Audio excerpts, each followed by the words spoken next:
So you have any questions about descriptive experience sampling or this process or whatever before we dive into it? I actually did. I had someone that had a question, and they wanted to know if you've ever experienced a patient that originally didn't have the ability to initiate self-speech, but then later on was able to like figure out how to do it or teach themselves. I would say I have never encountered such a thing. I wouldn't say that I think that's not possible. I would say that in the way that we've been doing our work, we're not in a position to actually see that happen. You'd have to be sampling people over a long period of time or whatever. Or sampling people when some relatively dramatic event happened. And we don't aim at that, and so therefore we don't really get a chance to see it. But is it possible? Yes. Okay, good. It's the answer I was looking for. All right, are we ready or? I'm ready. All right, so first one, for most of this I was studying today, so I just wanted to see how everything would work out while I was studying. Okay. And I was reading about embolic ischemia and thrombotic ischemia, and when the beeper went off, I was reading the word embolic, and I was saying the word internally to myself, but I was also trying to like attach an image to it just to like help me remember it, because that's how I study. But at the time of the beep, I didn't have an image attached to it yet, but I do remember trying to attach an image at that time. And there's music going on in the background, and I was conscious of it. No, I was not conscious of it at that time. So that's just a fact of the universe. The music is playing. Yeah, there's just music in the background, and I was pulled out away from that external stimulus. And would that be the same thing as saying there's a chair, I'm sitting on a chair, but I'm not aware of that either? That's a fact of the universe. The chair's there, but I'm. Yes. Okay. And so there are, if I'm understanding this correctly, there's sort of two things going on. I'm reading and innerly speaking embolic. Yeah. And I am trying to form an image of that without success. Yes. It's not without success. It just like I couldn't think of something at that time to attach. Like it takes a few seconds to like figure out something that makes sense to me. I meant that. I didn't mean without success ever. I meant without success at this particular moment. Yes. Okay. And are those equally present, or is one more prominent than the other?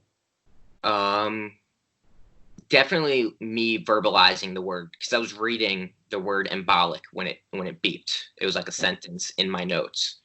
And I was trying to visualize at the same time as I was reading the sentence. So it's possible, I would say, to be more into the trying to visualize, even though I'm not yet being successful. And it's also possible to be more into the speaking, innerly speaking. I think I was definitely more into the speaking aspect of it at that time. And by definitely more, do you mean 60-40, but I'm sure of it, or 90-10 because it's a lot, or? I would. It's high. It's 70-30. High. It's on the higher end. Okay, so quite a bit more of your mental acuity, whatever that means, is into the speaking than is into the trying.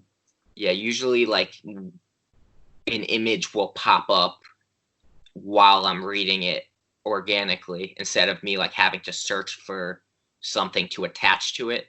But I didn't at that time. There was nothing.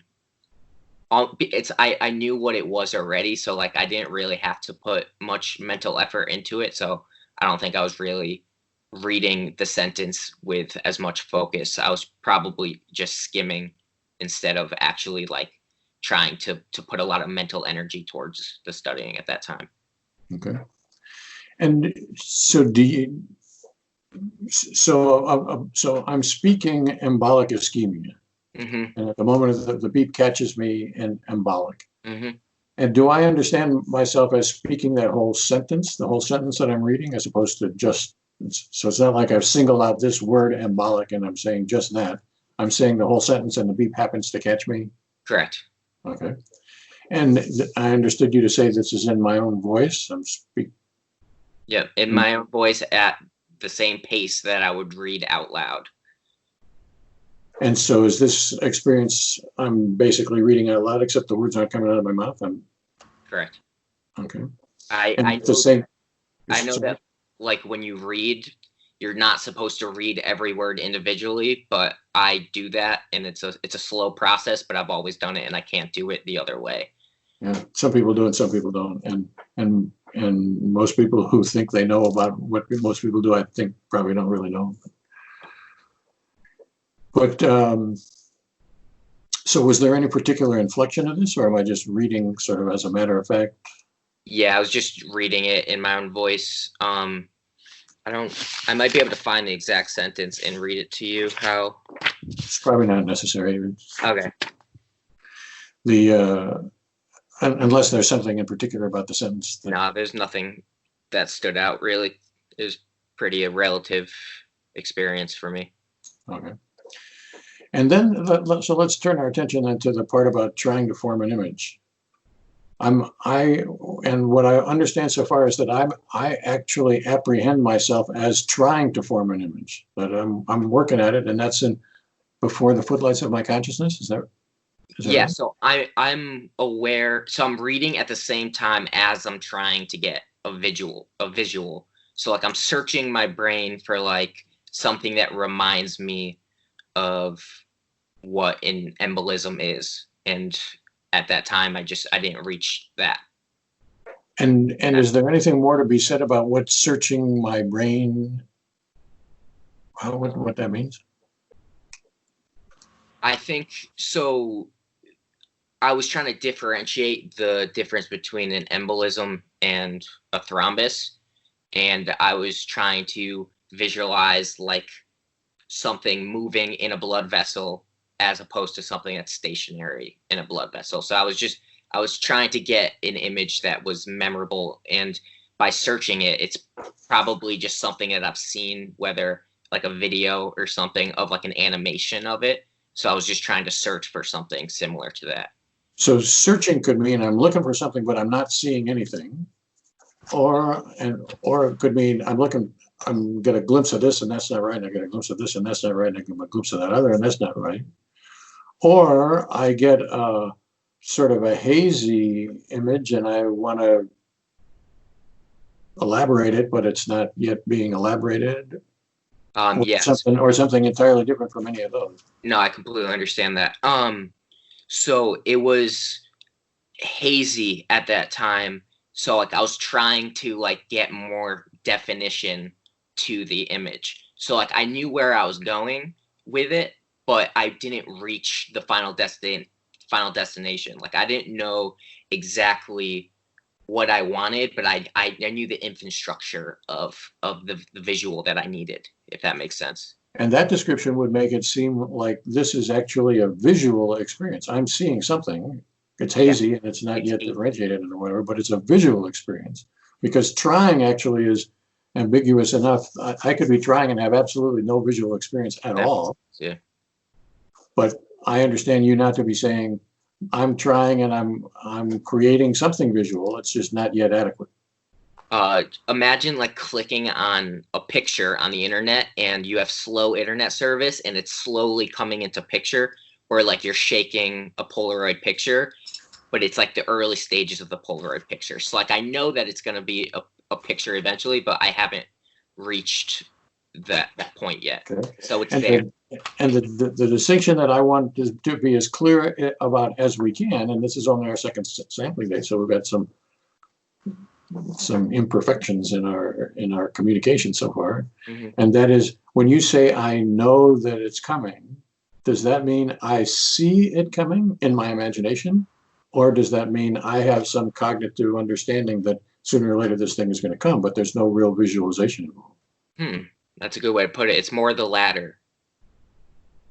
So I forget what I said. So is it more of a cognitive recognition kind of a thing? It's more of it's a process that I'm familiar with, and I know it's coming up, but it hasn't exactly initiate it. So if I had it, it would be there. But it was more of like digging deep into my, it's so hard to explain. It's more of like digging down in reaching for something rather than actually like having a picture load. Okay. Like I originally tried to describe it, but then when you phrased it like that, that made a lot more sense to me. So I don't actually see something. I recognize that I'm in the act of trying to see something. I think I but recognized so far it hasn't happened yet. Yeah, I think I recognized the process that like the gears were turning, but the completion of the task was not there yet. Okay. Then I think I'm good. All right. Me too. Number 2. Still on embolisms. I was typing in my notes on my computer the words "and in embolus." And I was saying the words in my head as I was typing at the same time with no image attached, just typing the word, typing the sentence. Mm-hmm. So I'm saying those words while I type them? Yeah, I'm saying the sentence as I'm typing. And sorry, I missed it. Is this aloud or in my head? It's in my head. Okay. And is this essentially the same kind of thing as reading embolic ischemia in the first beep, except there I was reading and here I'm typing? As far as the phenomenon is concerned? It's a little bit different because I'm creating this sentence, where the first one I'm just reading something that's already there. I'm putting the words in order in this case, but it sounds the same. That's bad adjective again, but the voice is the experience the same. I'm driving the voice, yeah. Okay, but here I'm creating the words, and that is somehow part of the experience that Yeah, I'm trying to like figure out what comes next, where in the other one it's already there and I'm just following the track of the words. Mm-hmm. And the typing. So can I ask a question about that before we get on? Yeah. So I understand that in the physical world, in the actual world, the words are there in the first place and being constructed in the second beat. But is that in your experience that I somehow directly apprehend myself as creating these words? I'm obviously doing that, but the question is whether I experience myself as doing that. Can you rephrase that? I'm not sure I understand that. So I understand that I'm typing and an embolus. Mm-hmm. And I understand that these words are coming from me. I'm not just blindly, rotely copying them from something. So I don't think there's any question about that. The question is whether my experiences of somehow actually creating these words, or does it seem like, well, I'm just typing these words? It was more like I was just typing these words. It wasn't like, it didn't take a lot of energy to figure out how to phrase the sentence. It was something that I was answering a question. So I was just typing the answer to the question as if you asked me a question right now and me answering it. I didn't have to search for anything. I had no visuals. I was just typing in an embolism. I don't remember the rest of the sentence. I didn't write that down. And so the experience of speaking is, I guess, pretty much the same as the experience of speaking in the first beat. Yes. Not more labored or more. Exactly. If it's more labored in the sense that I'm going at the pace I am typing. So like I'm not thinking about the next word while I'm typing. As I'm typing the word embolus, I'm saying the word embolus. Okay. As I'm typing. And so in the real world, that would have to be slower. I would be typing slower than I generally speak. So I would have to be saying and an embolus or something like that. I type pretty fast. But that does not mean that in the experiential world that the experience of speaking has to be slow. Just because the speaking is in fact in sync with the typing doesn't mean that it has to be experienced as being slow. Yeah, I think I type faster than I talk.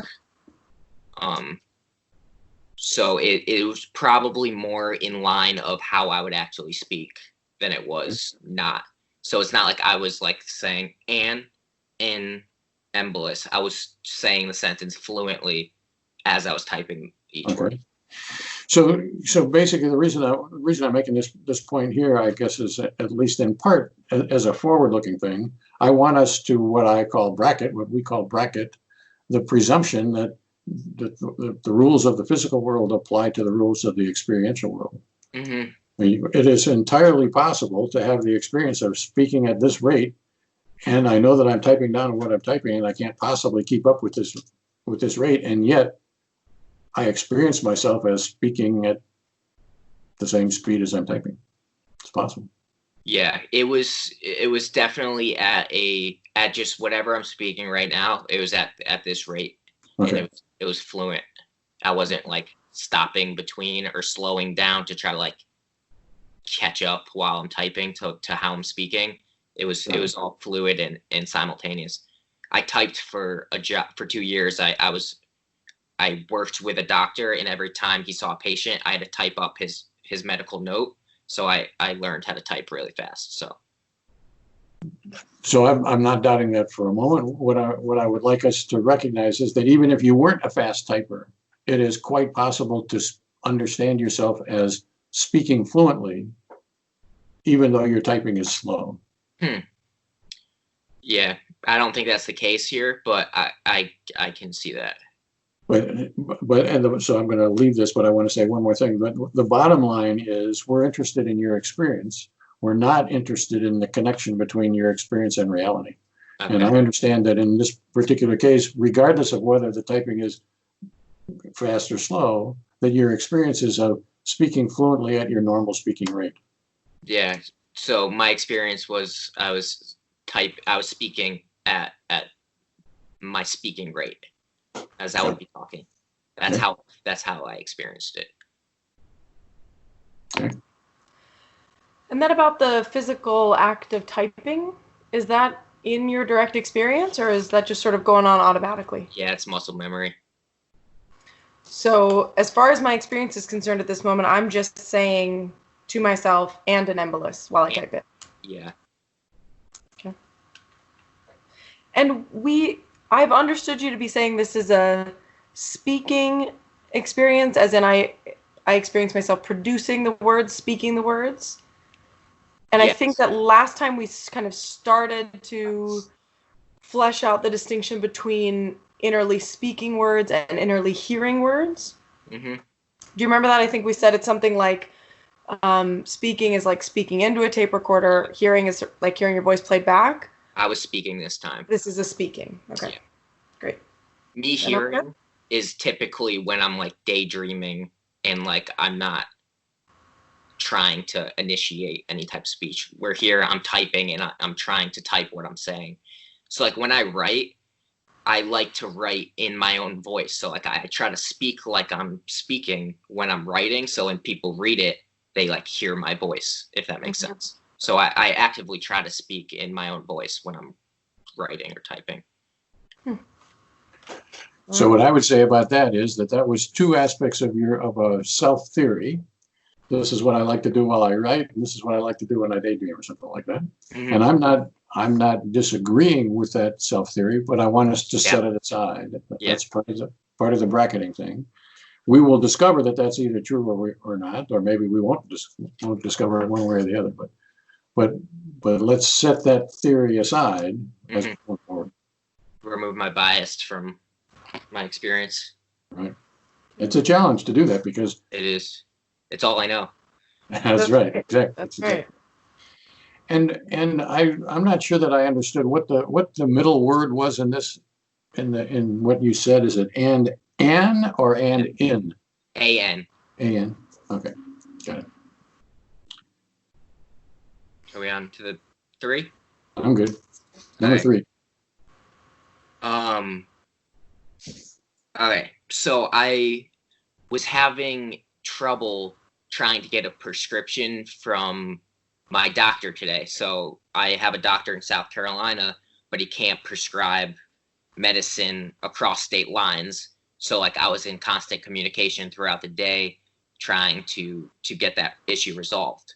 So when beep 3 went off, I was printing out my study guide, and while I was printing out, I started to daydream a little bit, just waiting. And I said verbally, no, I heard the doctor say in my voice, the doctor said, "I'll do it, but I'm going to discontinue care." And I could visualize the doctor saying it. I saw he was wearing a plaid shirt, and it's not even what he wore the last time I saw him. And it was about 50-50 visual to verbal.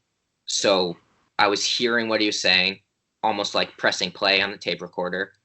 And I was visualizing, I was like looking at him from like a third person perspective, visually. So I see him and I hear him say? Yeah, in my own voice, he said, "I'll do it," as in like I'll prescribe it, I'll do it, but I'm going to discontinue care, as in stop seeing me as a patient. Right. And he's saying it, but he's saying it in your voice. Yes, it's my voice. I don't hear it in a different cadence as I did from the last beep. It's the same cadence of myself from the last beep. Like I don't visualize his voice at all. So I'm not 100% sure that I'm understanding this yet. So first off, I see him. Is this correct? I see the doctor. He's wearing a plaid shirt. And do I see him from the waist up or the whole body, or waist up? But he's looking like this, and I'm almost looking at him. I don't see me, who he's talking to, but I see him from like the side angle, okay, like a side profile. And do you see him clearly? More clearly than I did when I was trying to think of an embolus, but it wasn't like a photograph or anything. It's very hard to describe this because it's not an actual image it's not like I was like looking out a window, so like I was seeing the outside. But it was very clear to the point where I saw the angle, I saw his face, I saw his shirt, but it wasn't like high definition. Okay. So sometimes in that it seems like it was pretty clear, and other times it seems like it's not clear. So is that the way I should understand it? In terms of how I usually visualize things, it was on the clearer end of that spectrum. So like there's definitely a spectrum of how I can visualize things, and when I visualize things, this was definitely on the more prominent side. Okay. And in color? Yes. So he was wearing like a whitish, bluish button-up shirt. Okay. Almost similar pattern to what you're wearing, except it was white and the lines were blue. Okay. And is he in motion as he says, as these words are spoken? No, I don't see the mouth move. It's not that clear. It's just like an overall. I just know that it's a person. I know it's shirt, stuff like that. And so then there are words that I hear. I'm understanding I hear these words, words. I hear it, but it's in like my thinking voice, if that makes sense. It's the voice. I heard some people say that like if they wanted to think of like Morgan Freeman's voice, they could do it. It wasn't like that. It was mine that I think in on a daily basis. So is the basic experience is I'm seeing and hearing the doctor say this, but I happen to use my voice instead of the doctor's actual voice? Yeah, it's almost like I was playing out a scenario of like a conversation between myself and him. And but regardless of the characteristics of the voice, it's the doctor speaking. Yes. So I see and hear the doctor speaking, and he happens to be speaking in my conversational voice. Yeah. And I didn't initiate it. It wasn't like self-speech. It was more, I was hearing the tape recorder rather than talking into the tape recorder. Okay. But I'm gathering, so let me state clearly what I understand to make sure that this is right. So this is a question. I do not hear Ryan speaking. I hear the doctor speaking, who happens to be, for whatever reason, speaking with Ryan's vocal qualities. Yes, correct. All right. So like I knew it was him speaking. Like it was a daydream, so like I wasn't controlling it. I was just like there, and I saw it, and I spoke it, but I didn't. It was like pressing play. Like it was my voice. I didn't initiate it. But and in that I spoke it, I understand it's actually he spoke it. Yeah. Even though it's in your voice. Yes. Is that right? Yes, correct. All right. And then the study guide is printing out, but I'm gathering that's not in my direct experience. It's a fact of the universe. But it's a fact of the universe. So as far as my experience is concerned, there's really one thing going on here. I am seeing and hearing the doctor say, I'll do it, but I'm going to discontinue your care. And I can see pretty clearly the characteristics from him from the side. Mm-hmm. And I can hear him clearly enough. And for whatever reason, he's speaking in my voice. Yeah, before he said that, I was speaking from my perspective, but in the same voice. So it was like it was a back and forth daydreaming of a scenario if it would happen, I guess. Got it. And is this something, so I'm understanding this is not something your doctor has already told you, you're just imagining he might say something like this. It was a huge conflict of the day, and it was on my mind for most of the day. Okay. He's horrible. I'll cut that. Don't worry. Let's hope he doesn't decide to check out your YouTube channel. I'll shout him out. I don't care. All right, I'm good. Yeah, me too. All right. Cool. Number 4. I was on social media looking at a picture, like scrolling through Instagram, and I was looking at a picture of a girl, and I thought to myself about the beeper when I was doing it. I was conscious of the beeper. And I said, imagining that I was talking to you guys, just like the last scene, like I was like daydreaming again.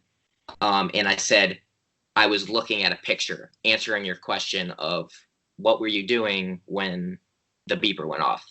And I said, I was looking at a picture in this daydream. I said the last one was a similar experience, except I was more deeper into the daydream on the last one.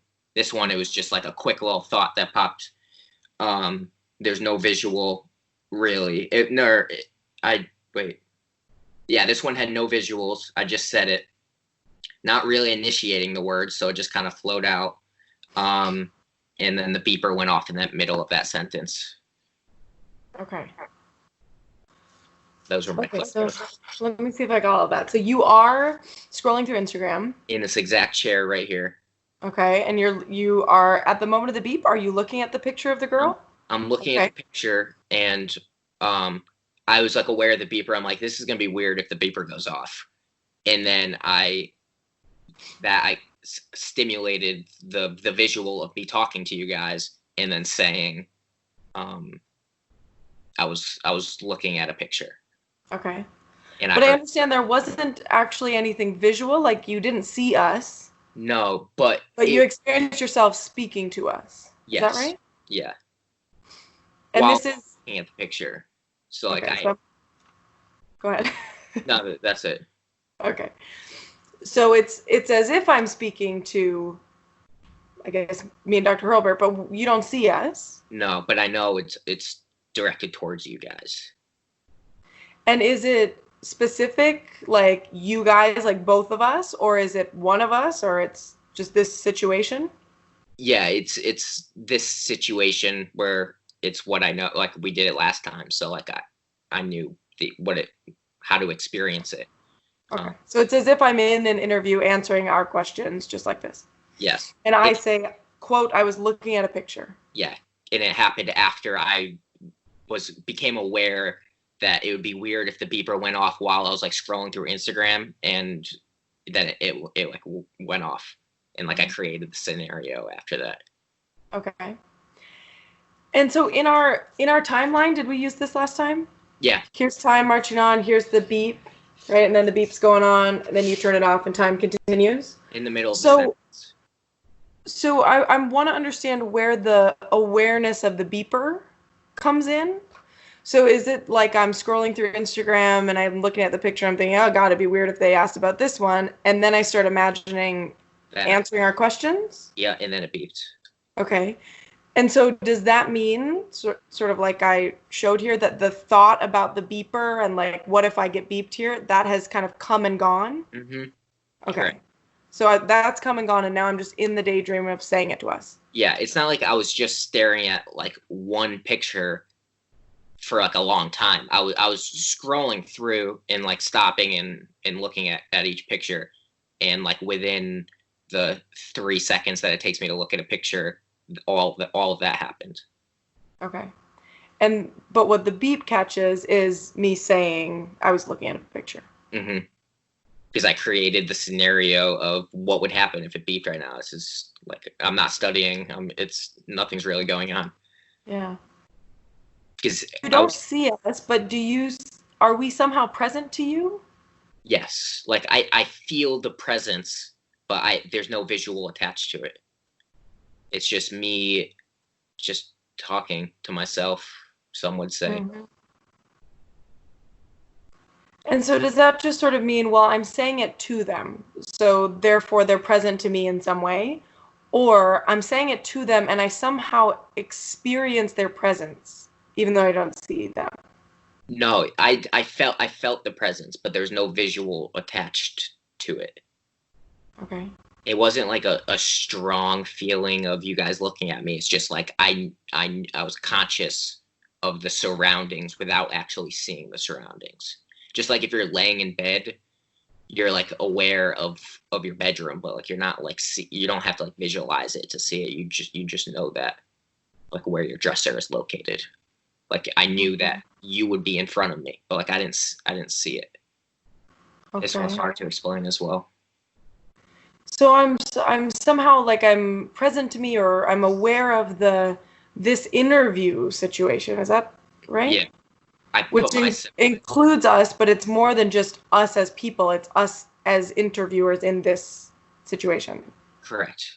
This exact situation, except there's no visuals. Like how I feel now, like getting looked at by both of you guys and answering these questions, I kind of felt that, but to a lesser degree. I just knew that it was there. I sense that or something. Yeah. Okay. And so, I mean, we've firmly established it's not like I'm seeing something, but is this like the first beep where it seems like a visual thing is coming, or it's not even like that? I'm aware of this interview situation, but it's not going to be visual. Nothing's coming. I think that if the beeper went off 3 seconds later, it would have been a completely different thought. It was just like a snap second where I literally all I did was say that sentence, and that's all I need to say to know that I was in that situation. Okay. So this would have come and gone. It's not like I'm working up a visual representation. Almost like I was mentally preparing myself if the beep went off, and it did happen to go off at that exact time. Okay. Because like it's still new to me, so like I still think about the beeper every once in a while. It was much less this time than it was last time, though. Mm-hmm. Yeah, I think that's common. I think it'll probably even become further and further from your mind, but we'll see. And so the words these are inner words, and are they spoken or heard, or heard? Doesn't make sense? These are heard? Yes. So I didn't initiate the speech. It just came in my brain. So it's as if I hear myself say to Russ and Alec, I was looking at a picture. Yes. I do not experience myself as speaking these words. No. Okay. So let me make sure that I'm understanding that. When you were reading and writing, typing earlier, you experience yourself as speaking the words. I could explain this deeper, but I think it would just get more confusing if I tried to explain it more. I will try to explain it more because I feel like maybe you'll understand. But like you asked if I heard it or said it, but I heard it. But it's almost like I was hearing it being said, but feeling myself say it, if that makes sense.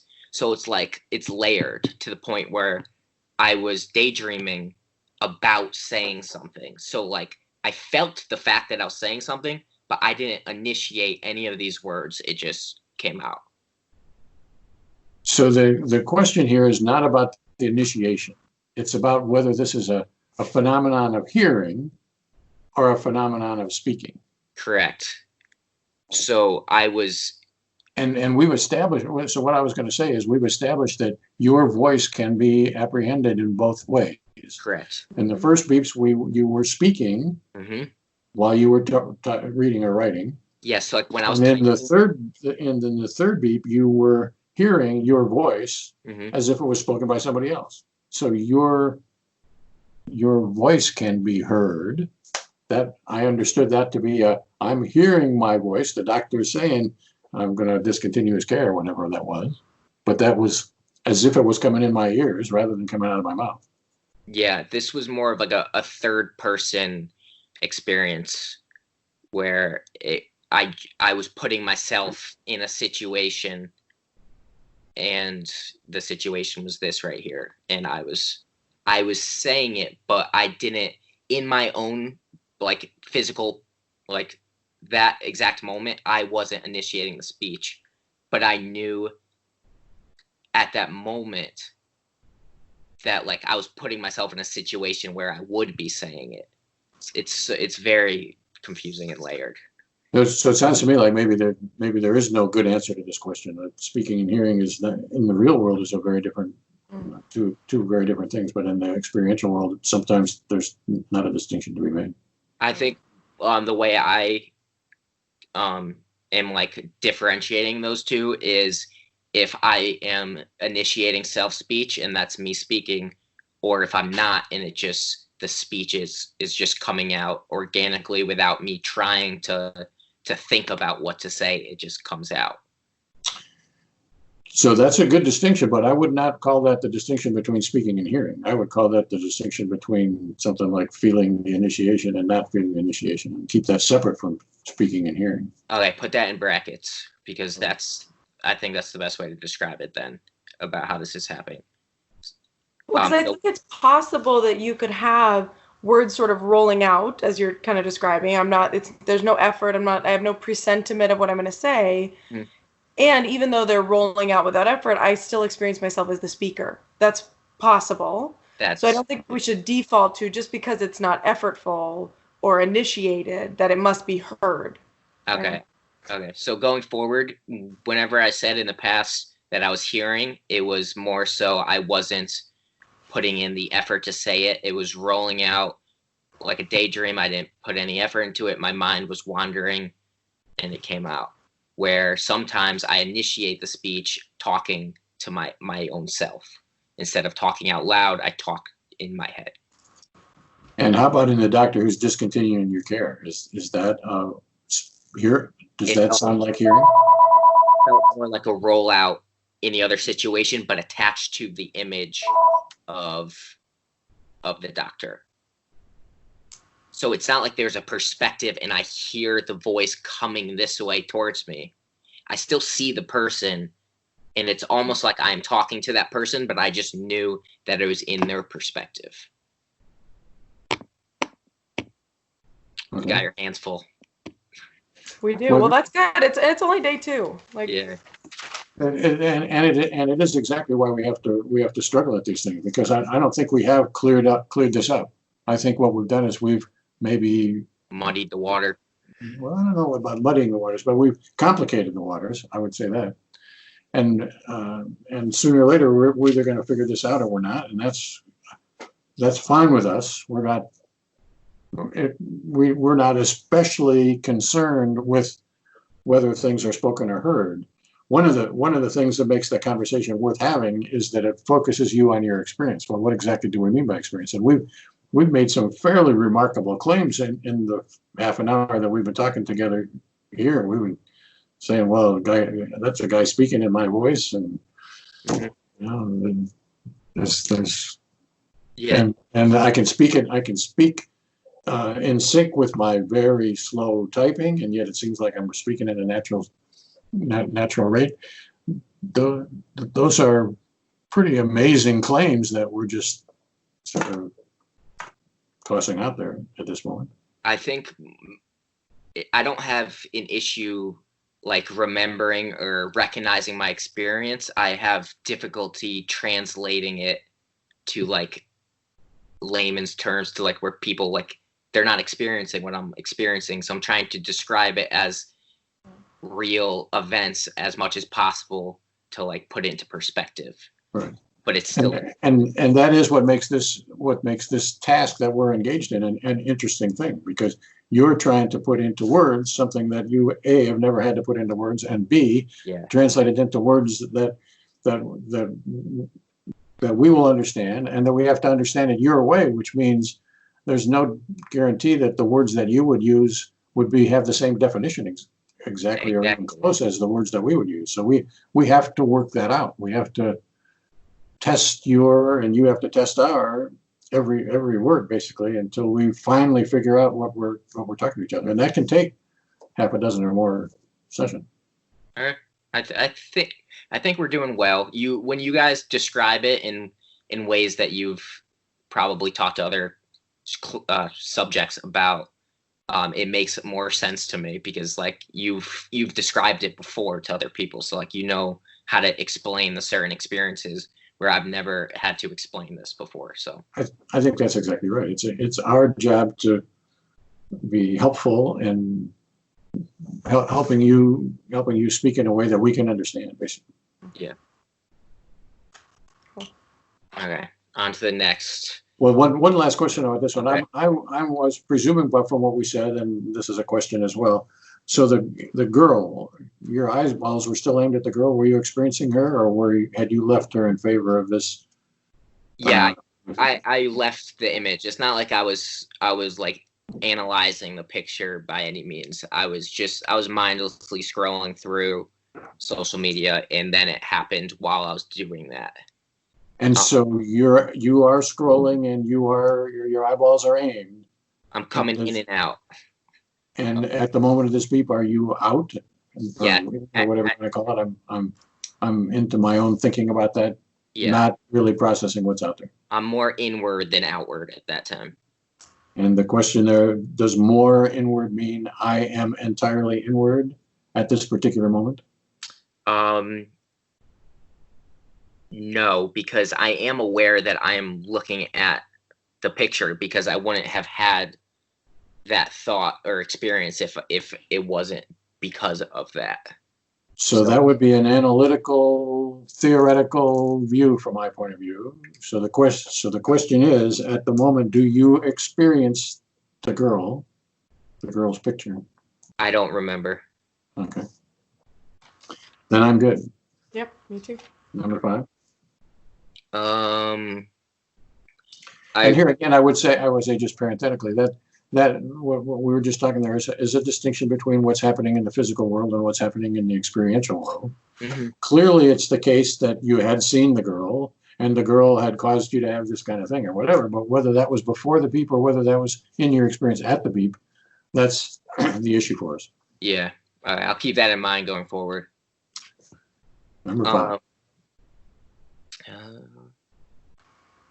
So I had a study guide, and on the study guide there were questions given to me, and I was studying for the test, so I was reading the question and trying to answer the question without like looking at the answer that I wrote down, And to do this, I like read it and then I closed my eyes to try to.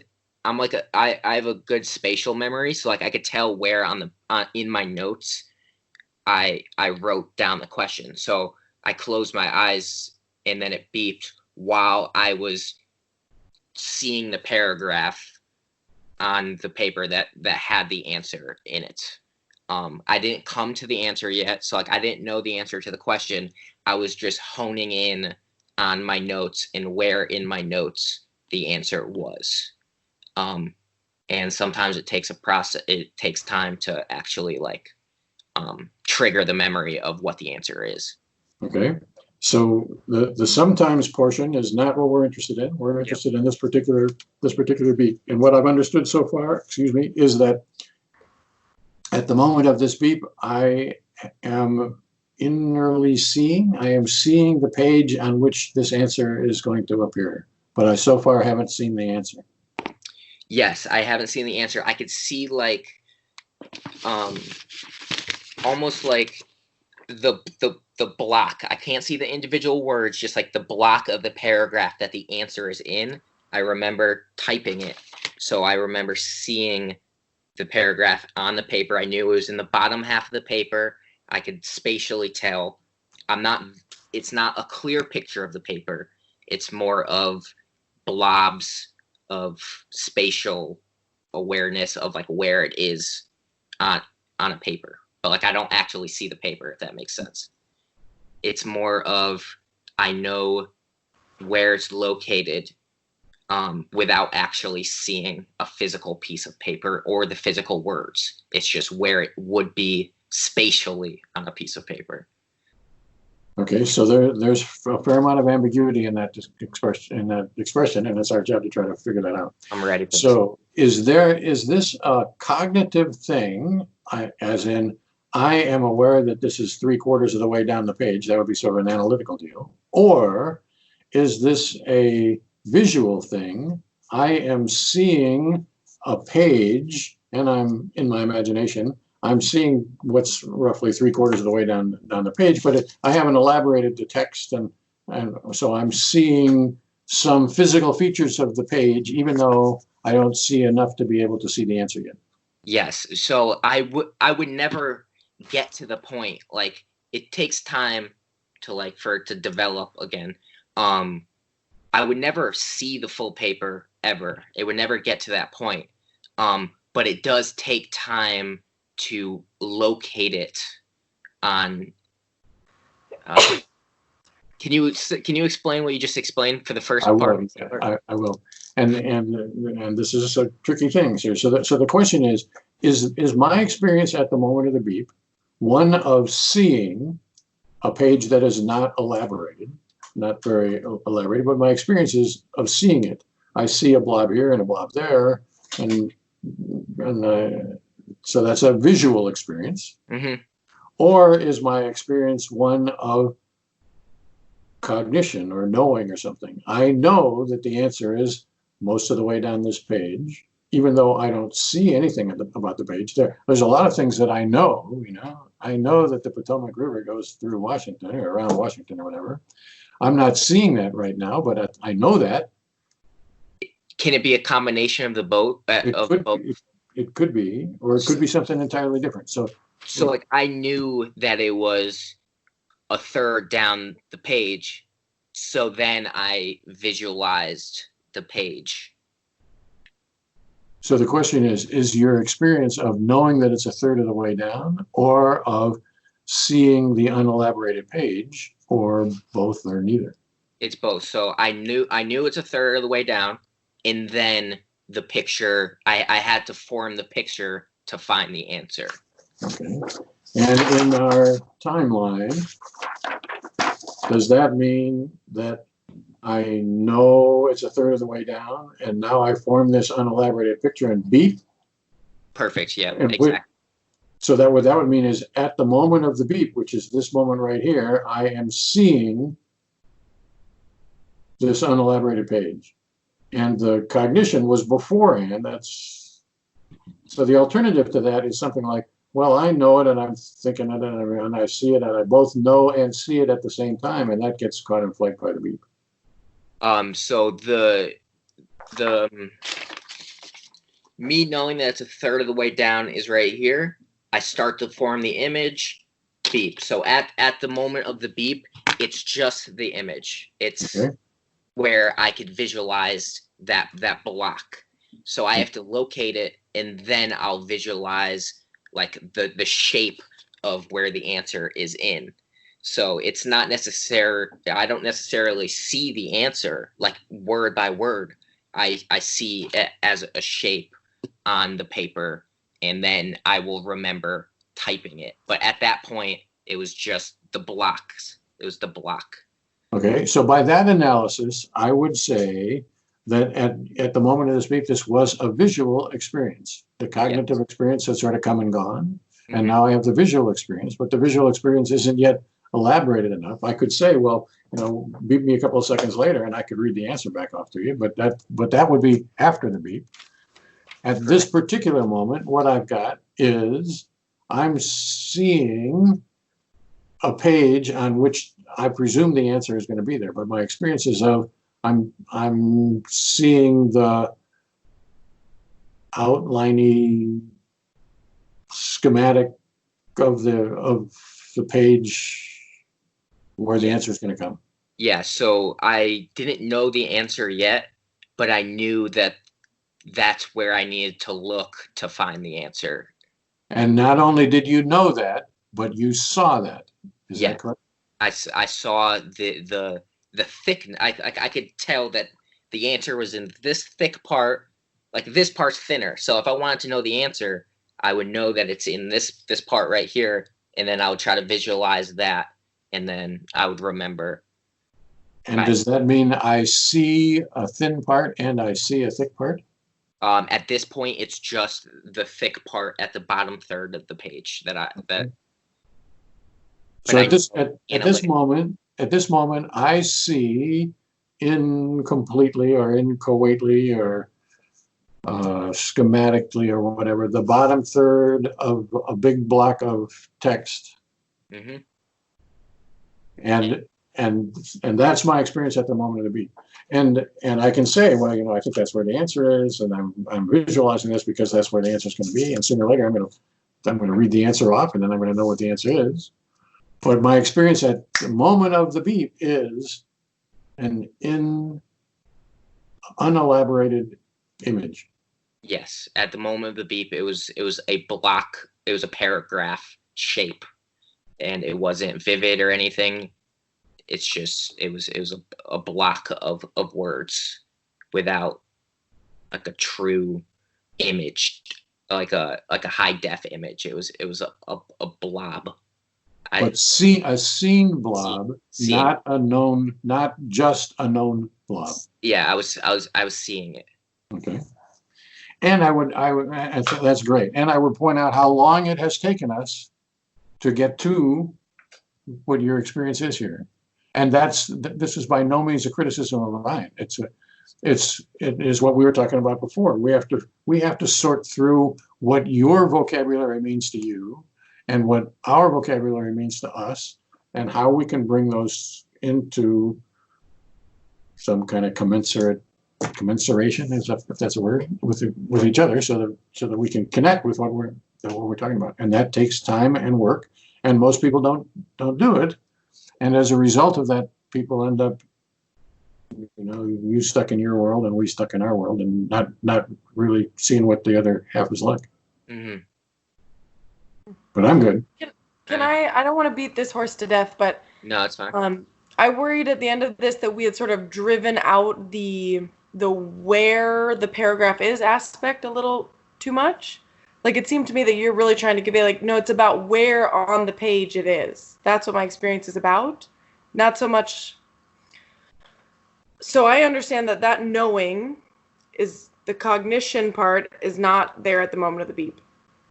But what I want to understand is whether what I see is where the answer will be, which happens to be a block on the bottom half of the page, or I see a block on the bottom half of the page, and as context, that's where the answer will be. Do you see what I mean there? Is the awareness fundamental to the experience? Yes, absolutely.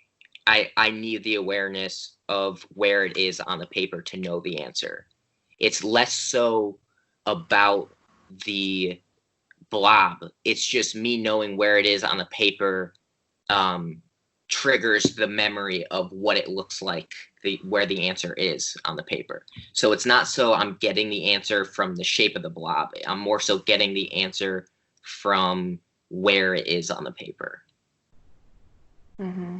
Did that answer your question or not even close? I think so, but you cut out for a second, so I missed some. But I think so. I'm just trying to get like it's just a context experience thing, you know, and maybe it won't be resolved for me here. I don't know, but so maybe let me interrupt this thing so we can get on to the last beep if we're going to do that, because we're running out of time.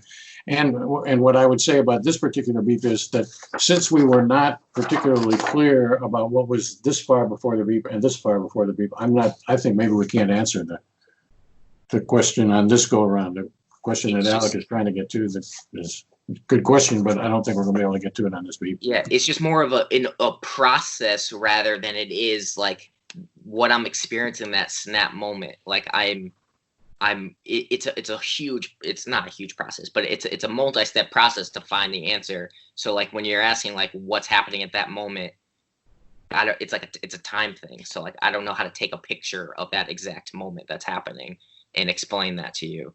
It's more so I am at a point in the process, and the point of the process is I see a block where I know it is on the paper, which is in the bottom third. Okay. Yeah, well, let's see number 6 then. All right.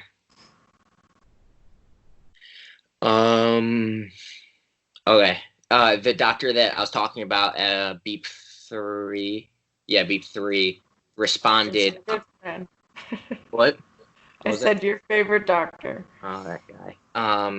You'll hear in a second. So I was on the phone with them all day, and they said just message them on the portal, which is like the place where I could like communicate to them, to the doctor. So I sent him a long, I'm just building context right now. I sent him like a long message that was like well thought out. Like I put in work to it.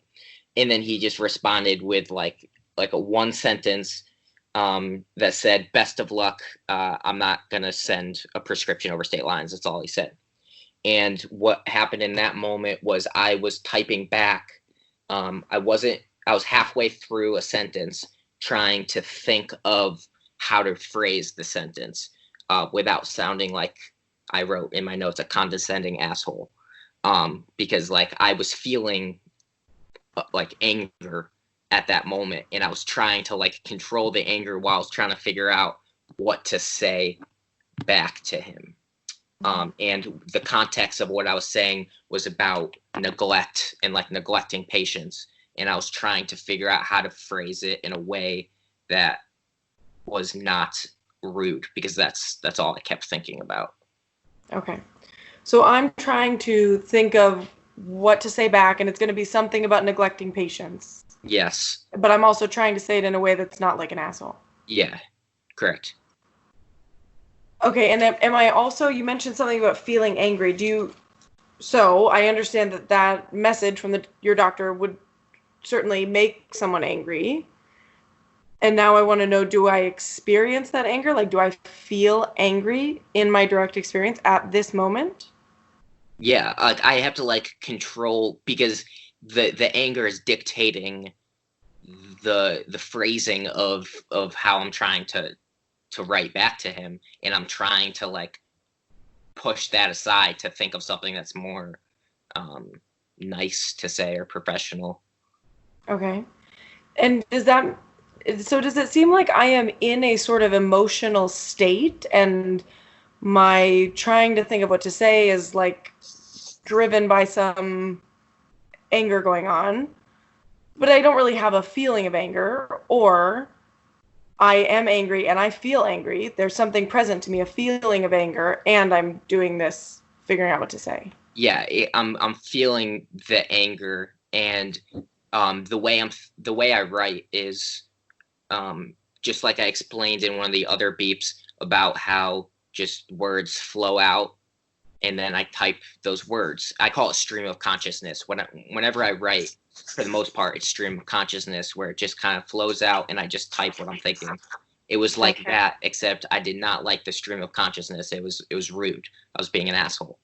And it was verbal. It was words, it was fluent sentences. And then I would think of one and I'd be like, can't say that. Think of one, can't say that. So when the beep went off, I was in the middle of thinking of a sentence, and I sounded like a condescending asshole at that time. Okay. Okay, well, let's talk about the thinking of a sentence. So before we do that, I'm not yet sure that I understand what's central in your experience. And so far I've heard, well, I'm feeling angry, and that might be central in my experience. And I've heard, I'm evaluating myself as a condescending asshole. That might be central in my experience. Or I am thinking of the words that I might say. That could be central in my experience. Or all of the above, or something else, or none of the above, or whatever. So it's all happening simultaneously, but it's I'm more focused on the words that are coming that I'm trying to think to write. So it's more so these words are flowing out. That's the central part of this experience, is the words are flowing out organically. And I can't write. I'm choosing not to write that. And then it beeps, and it was happening for a while. So like I was getting writer's block, I guess you want to call it. And I was just sitting there for a while, and it beeped when I was just thinking of ways to phrase a sentence, where I was not actively trying to put the words together. They were just flowing out.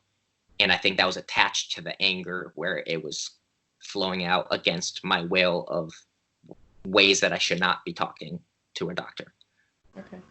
So mostly it's the what I'm going to say verbal portion. Yes, it's verbal. And I've heard you say that sometimes you have called that words flowing out, or sometimes you've called it thinking of what to say. Luckily, when I write, which is I enjoy this fact about myself, is I don't have to like really put in much effort. They just roll out. Like I said, stream of consciousness. I don't know if. Okay. So are you in fact typing a response to him? I was not typing. I was hearing my voice. What to type. So it was my voice coming out organically without having to even like put words together. It was just me talking sentences. Mm-hmm. And yeah. And are those sentences in a voice, or do I just somehow have the idea of what I might say? And it's pretty clear, but it's not that it's manifested in a voice. They're in my voice in a cohesive sentence. And I'm hearing the voice. And I know what I want to talk about, but I'm not controlling exactly the phrasing that is rolling out. Okay. And what exactly are the words that the beep catches? I didn't write that down, but it had something to do with, at that moment, I appreciate the generous amount of time that you spent writing back. It was along the lines of that, which was sarcastic, and I was like, I can't write that. Okay. So something to the effect of like, oh, thanks for the time spent on your response. Yes, because clearly he did not spend much time on it. And those words seem to just be rolling out. Like I'm not really even engaged in this word process. I'm just hearing my voice say what I might say in this response. Yeah, that's why I like writing so much, because it just comes out, and I just write what I am thinking. And I know people don't like writing because they have to like form every word that they're writing about. From my experience talking, like you said, I shouldn't trust them. But for me, it's just, it comes out natural, and then I edit after. Mm-hmm. So you have seemed pretty confident that this is a hearing experience. It's same exact experience as when I was one of the earlier ones, like when I was typing the answer to the question. I was hearing it, and I was typing along with this, except instead of typing along with what I was hearing, I was letting it drift, because I knew that I couldn't, I shouldn't be typing that. Okay. And how about the asshole part? Are you at the moment of the beep in some way noticing or monitoring or whatever your tone and trying to make sure you don't sound like an asshole?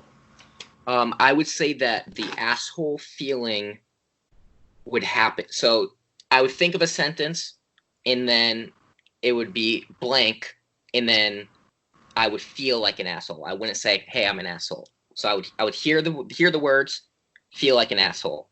Hear another sentence, feel like an asshole, and then when it beeped, I was in the middle of one of those. So it was like a cycle going through. So the noticing my tone and that I might sound like an asshole is not present here at the moment of the beep, but it has been a part of this process? Yes. Okay. And maybe, and we don't have a ton of time, but, well, we don't have any time. We have -7 minutes. But do you feel angry?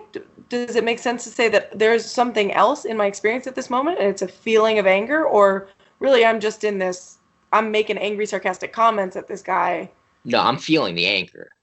And I think that's what's, once you keep telling me not to theorize, but that's what's causing the sarcastic statements, is like just me like feeling like I need to be an asshole, but I obviously knew I can't. So like I was feeling it. How does that feeling present itself to you? Like in my chest, like I want to punch a wall, but I can't. Like pent up energy. It's not a thought, I don't think. Mm-hmm. Do you mean that like literally, I guess, as far as your experience is concerned? Like there's something going on in my chest that I'm calling anger? It's and not. She's not asking a question about the physical chest. She's asking about your experienced chest. Right. Yeah. Like I have some physical sensation of anger or something? Absolutely. Almost like, yeah, like, you know, when people say like, my blood is boiling, it kind of like that, where like it's not actually like boiling or on fire. You just like, it's like pent up. Mm-hmm. I don't never explained aggression before in words. Mm-hmm. So those are good examples, and we ought to just focus on them a little bit, and then we're probably out of time. But so the deal is, some people say my blood is boiling, and they mean I feel a bubbly sensation in my veins. Do they though? Some people do, yes. And other people use that as a metaphor, because the other people, well, you know, that's what these words have come to mean. And the same thing is true about I feel it in my chest. Some people actually feel and experience in their chest, and other people their anger is entirely mental, but they say, well, I feel it in my heart, just like, because everybody else who's experiencing something like that feels it in their heart. Yeah, I for sure feel it in my chest, but I don't think that there's actually like a stimulus causing it. So is that considered a thought if I'm feeling it in my chest, even though it's not actually, there's no physiological thing going on in my chest? So we wouldn't call that a thought. We would call that the experience of some physical thing in your chest, even though it probably doesn't correspond to some physical organ. Yeah. So we're interested in your experience, and we don't care whether it matches up with some physical organ or not. Yeah, that feeling would be relieved if like I screamed or punched something or did something to like release the energy. Like, energy is the best way I could describe it. A ball of energy in my chest. And you experience that energy as anger. Is that right? Yeah. Okay. So I would say one of the things we learned today is how precise we want to be about the time. We want to know what's actually going on right here. And so in the present beep, for example, you said, well, I'm thinking about something, and then I say, oh, no, I can't say that because I make an asshole, and I'm thinking about something else. Well, we want to know exactly what that thing is that you happen to have been thinking about here, which means we're interested in what words you happen to use. If you're using words, we want to know what those words were that are caught in flight by the moment of the beep. Yeah. And the corralling of your experience down to the moment of the beep is what we always do. That's what it's. This is not a failure of Ryan to stuck right to the moment of the beep. This is what nobody sticks close enough to the beep for our taste, and until after we've been down this road several times. I just feel like it's important to like set the scene to help explain like that exact snap moment in time. Like Absolutely, It is. and we're not trying to deprive you of the ability to set the scene. What we want you to do is to set the scene and then say, but at this particular moment of the beep, you know, you could say in general, well, I was saying this and not that and this and that, and then that's an asshole and this and that's that. But at the moment of the beep, I was saying, go fuck yourself or whatever it is that, well, I can't write that. Yeah. So at the moment, I think I told you what I thought of. It was like, thank you for your generous time or something. Yeah. Your generous amount of time you spent on this message or something like that. It's something along those lines. I'll write down the exact thing. Right, and it's because the something along those lines is a signal for us. Well, we don't really know exactly what's going on here. That's. I think my issue is that like when the beep goes off, it pulls me out of that snap moment, and the only thing that I could like that I know for sure to describe is the process overall, rather than that exact moment. Maybe, and that might turn out to be the case, and that's fine as well. Okay. We're trying to get as precise as we can get. We don't want to get any more precise than we can get. Mm-hmm. All right, I think this was fun. Yeah, agreed. So can we do it again? And shall I leave it up to you and Alec to work that out and figure out when it's I think I'm gonna each time do it in a different like mind state or different setting. So like the last one I was watching TV, this one I was studying. Mm-hmm. So I think the next one's gonna be something entirely different. I haven't thought of that yet though. Yeah, I think that's good. Yeah. All right. But I would notice that even though this was a study session, you weren't studying all the time. You were going against your doctor one time and looking at Instagram and whatever. Yeah, some people procrastinate. All right. Thank you guys. In touch. Thank you very much. And our plan is that we'll post on Monday. Is that the? Yeah, just loosely. I could probably be done before Monday. So like, I don't think there needs to be a strict schedule. So like, whenever you're done, you could just post it. And whenever I'm done, I'll post it. That's fine. Okay. All right. I liked your post, by the way. I thought that was good. Cool. With your video, your vlog, I thought it was good. I appreciate that. Thank you. All right.